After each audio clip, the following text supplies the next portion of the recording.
आज हम चावल की बात करेंगे। जो लोग बहुत ज्यादा चावल खाते हैं तो उनके लिए एक बैड न्यूज है, क्योंकि शुगर होने के चांसेस बहुत ज्यादा होते हैं। अगर आप ये सफेद चावल खाते हैं, बहुत ज्यादा शौक से खाते हैं, तो ये शुगर का बायस बनते हैं। क्यों? चावल एक ऐसी चीज है जिसके बगैर बेशतर अफराद खाना ही नहीं खाते। दर हकीकत ये दुनिया भर में दस्तयाब ग़िज़ा है। हम दुनिया के किसी भी कोने में चले जाएं, चाइना चले जाएं, साउथ कोरिया में, अमेरिका में चले जाएं, बांग्लादेश चले जाएं, अफगानिस्तान या पाकिस्तान चले जाएं, हर जगह ये डिश आपको अवेलेबल होगी। एशिया की बात कीजिए, जहां इसकी 90% मिकदार खाई जाती है। पूरी दुनिया में 10% और एशिया की बात करें तो 90% वहां ऐसी जिन्स माना जाता है जो लगभग हर ग़िज़ा का पार्ट होती है। मगर क्या आपको मालूम है कि इसमें बहुत ज्यादा नशास्ता होता है जो आपके लिए बेहतर नहीं? ये बात एक मेडिकल रिसर्च में सामने आ चुकी है।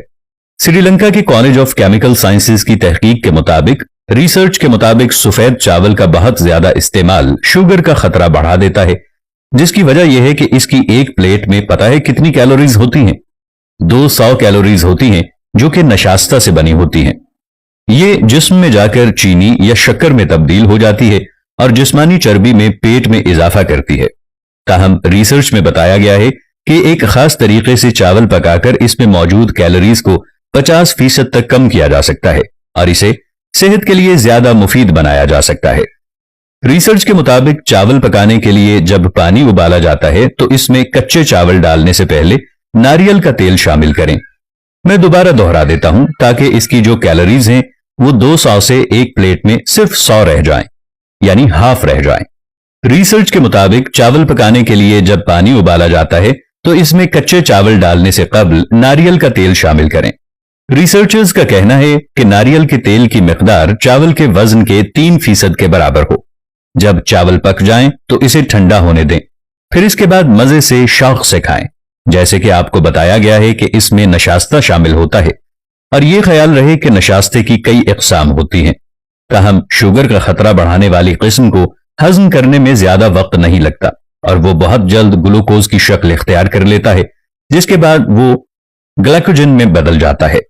अगर आप जिस्मानी तौर पर ज्यादा एक्टिव नहीं हैं, वर्कअप वगैरह नहीं करते, तो इस जुज की ज्यादा मिकदार तौंद निकलने का बायस बनती है। इसके साथ साथ जो रिसर्चर्स हैं वो बताते हैं कि खाना पकाने के तरीके में तब्दीली लाकर नशास्ते की इकसाम को कम किया जा सकता है और जो पहले मैंने तरीका बताया, इससे चावल में भी तब्दीली लाई जा सकती है। इस तहकीक को अमेरिकन केमिकल सोसाइटी की कॉन्फ्रेंस के दौरान पेश किया गया था, जो मैंने आपके साथ शेयर की है। तो अगर आप चावल शौक से खाते हैं, वजन भी नहीं बढ़ाना चाहते, शुगर से भी निजात हासिल करना चाहते हैं, तो जो मैंने आपको नारियल का तेल चावल के पानी में चावल डालने से कबल इसका इस्तेमाल बताया, इसी तरह से इसे इस्तेमाल कीजिएगा। इंशाअल्लाह आपको काफी हद तक कैलोरीज कम करने में मदद मिलेगी और आपको खाने का मजा भी आएगा और ये खाना नुकसानदेह भी नहीं होगा। अपना और अपने साथ के रिश्तों का जरूर ख्याल रखिए। अगर ये वीडियो आपको अच्छी लगी तो दूसरों के साथ भी इसे जरूर शेयर कीजिएगा।